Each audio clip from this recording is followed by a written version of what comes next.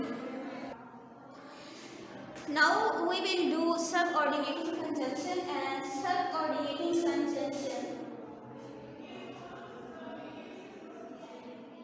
These are used to join independent clause